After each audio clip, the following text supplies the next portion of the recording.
magbibigay ng pambungad na mensahe po sa atin ay si Congressman Argel Cabatbat.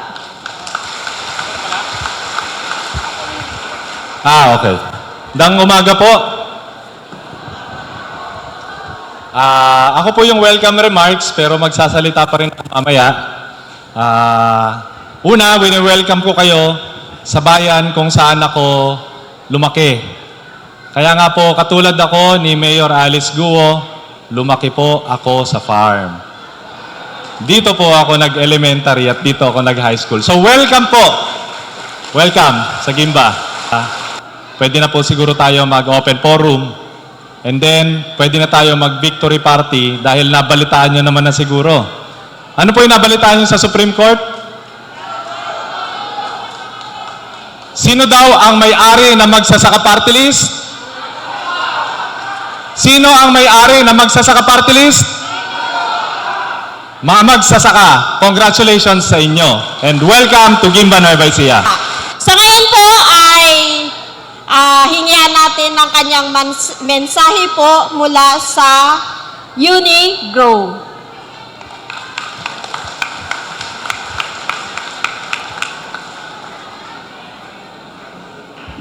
Maraming salamat po. Magandang umaga po sa ating lahat. Lalong higit po sa ating pong mga nasa presidential table, sa pangunguna po ni Congressman Argel Cabatbat, kay Colonel Ariel Querubin, sa ating pong guest speaker kay Sir Leonie Montemayor, ang Federation of Free Farmers Chairman. At lalong higit po sa inyong lahat, magandang umaga po sa ating pong mga kamagsasaka. Ako rin po ay isang magsasaka, isang leader din po ako ng magsasaka sa bayan po ng Llanera. Ako po ay local farmer technician din po at ngayon po ay nasa inyong harapan para ipakilala po yung aming produktong Unigrow na kailangan na po natin gamitin sa ating pagsasaka sapagkat sa panahon na ito ay masyado na pong sira yung ating mga lupa sa patuloy po na paggamit ng mga chemical, yung mga pest, yung mga nakakasira po sa ating sa ating inang kalikasan at yung ating ginagamit na pang-spray na lason na araw-araw po nating kinakain. So narito po ang inyong lingkod, si Kuya Alex Hines, Vice President po ng Sales and Marketing ng Unigrow Philippines. Ang ating pong produkto ay isang uri po ng good bacteria. At binigyan tayo ng pagkakataon ni Kong para po ito ipakilala po sa atin.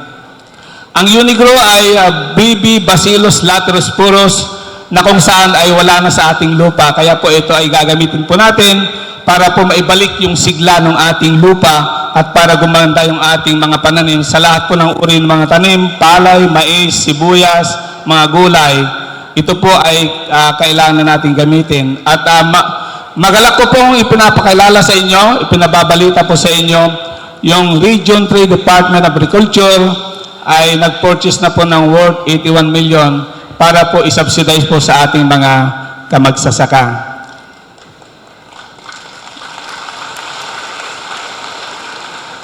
Ang benepisyo o pakinabang po natin sa paggamit po ng Unigrow, una po ay na-advance po yung ating pag-ani sa ating palay ng 10 hanggang 15 araw. Pangalawa pong benepisyo, sa paggamit po ng pataba, kung ano yung requirement po natin, halimbawa sa isang hektarya ay gumagamit kayo ng 10 hanggang 18 bag, 50% na lamang po yung gagamitin natin. Ibig sabihin, 5 hanggang 6 na bag na lamang po yung gagamitin natin kada hektarya. Ang pangatlo po na pakinabang po natin, hindi na natin kailangan gumamit ng kahit anong uri ng lason. Hindi na natin kailangan gumamit ng mga uri ng fungicide at hindi na natin kailangan gumamit ng kahit anong uri po ng mga foliar fertilizer. Pang-apat po na pakinabang sa paggamit po ng Unigrow, inaalagaan na po natin yung ating inang kalikasan at nagpo-produce po tayo ng pagkain wala ng lason. Pinapakain na po natin yung ating mga kababayan nasa siyudad nang hindi na gumagamit po ng lason. At ang panglima po na pakinabang po natin ay gumaganda yung ating ng 10 hanggang 30%. Pero hindi po dito nakasalali ang lahat. Nasa ating kultura. Bakit po? Kailangan nating ayusin yung ating pagsasaka. Una, land preparation, pangangalaga sa tubig, pagbigay ng nutrihino, at yung pong monitor natin araw-araw. Andyan po yung basic na kailangan natin para tayo po ay umani po ng maganda.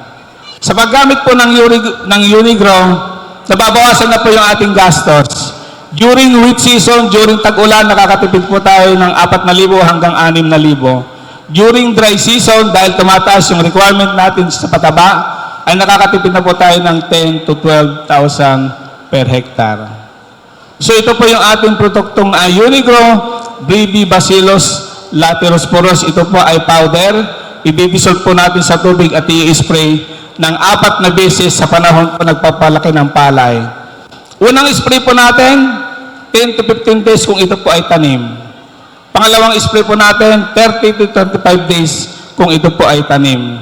And then yung third application po, yung budding stage, yung tinatawag natin, nagbubuntis na yung ating mga palay, at yung panghuli ay milking stage na po siya, malagatas na po yung ating palay. So 4 po na application sa panahon po nagpagpapalaki ng palay, at ito ay nakakaganda ng ani ng 10 hanggang 30%. Nasundan po ba natin yung paliwanag? So, yan lamang po yung ating produktong Unigrow. Ito lamang po yung gagamitin natin. Wala nang lason at konti na lang po yung fertilizer na gagamitin. Ang atin pong susunod na magsasalita ng ating pong bisita, siya po ang chairman ng Federation of Free Farmers na itinatag noong 1953 ni Sir Jeremiah Montemayor. Noong tayo po ay na-elect sa Congress, ang sabi po sa akin ni Undersecretary Yusek Ariel Kayanan ng Department of Agriculture, katabi ko po siya ngayon, si Yusek Ariel Kayanan, sinabi po niya na isa sa mga inirerespeto ng gobyerno ng DA ay si Sir Leonie Montemayor ng Federation of Free Farmers noong 1953. Kaya noong last year, 70 years na po ang FFF. At noong pong last year, ako po ay inassign nila bilang National Legal Counsel ng FFF. So ako po yung tumatayo ngayon na abogado rin ng Federation of Free Farmers. Kaya tinulungan po natin sila sa lahat ng problema nilang legal. Hindi ko na po hahabaan, pero sa totoo lang, napakahaba po ng iginugol niya sa buhay niya para sa mga magsasaka. Kaya isang karangalan na isama natin siya dito, at isang karangalan din po na ma-appoint na National Legal Counsel ng FFF. Kaya po, let us all welcome si Sir Leonie Montemayor, Chairman of Federation of Free Farmers. Thank you very much, Argel. Magandang umaga po sa inyo lahat. Kagaya po na sinabi ni Kong Kabatbat,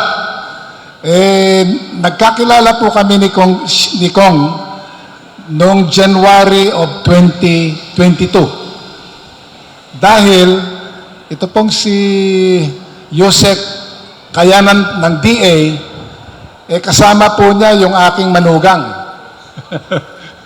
sa kanilang samahan, at na-introduce po ako kay Congressman Argel.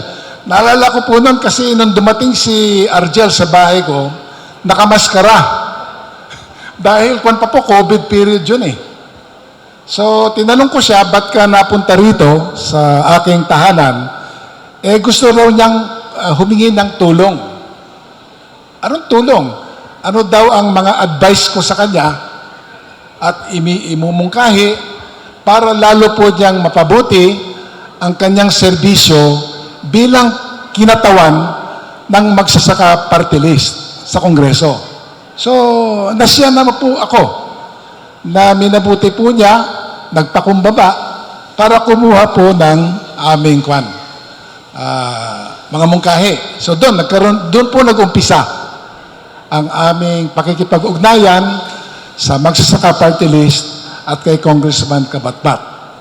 And over the next several years, tumutulong po sa amin si Atty. Kabatbat at inyo pong samahan, sa mga miyembro po ng Federation of Free Farmers, specifically po yung problema po namin sa isa pong bayan ng Bukidnon, Quezon, Bukidnon, na pinaalis po ng isang malaking politiko doon upang magbigay daan sa isang plantasyon ng pinya na hindi naman po yun talaga ang gustong itanim ng mga magsasaka.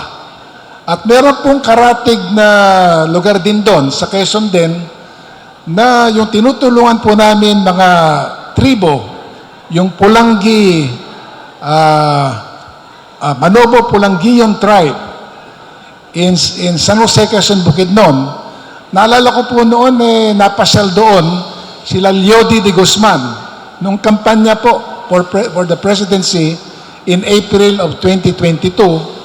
Pinagbabaril po sila Leody de Guzman.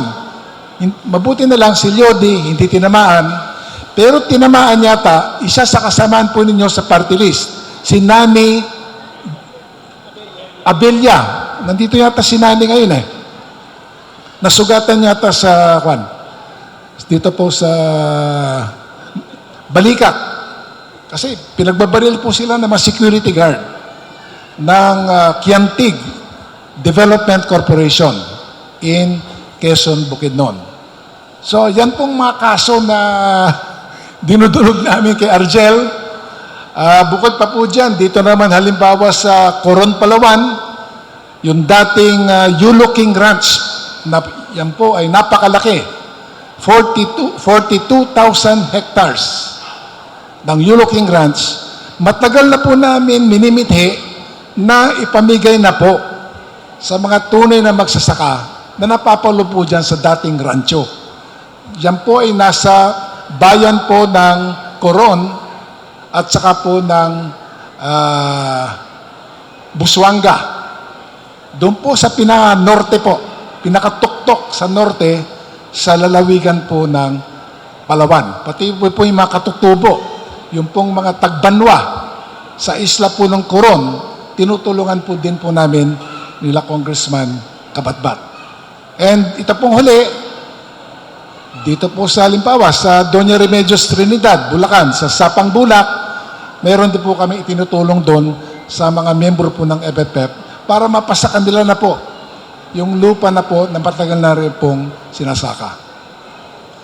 Ito pong huli, ang pinag-abalaan po namin nila Congressman Kabatbat, kasama na rin po si Dan Lasatin, na siya po ang regional, siya po Pangulo ng Upper Pampanga River Integrated Irrigation System, Regional Confederation of Irrigators Associations, UPRIS RCIA.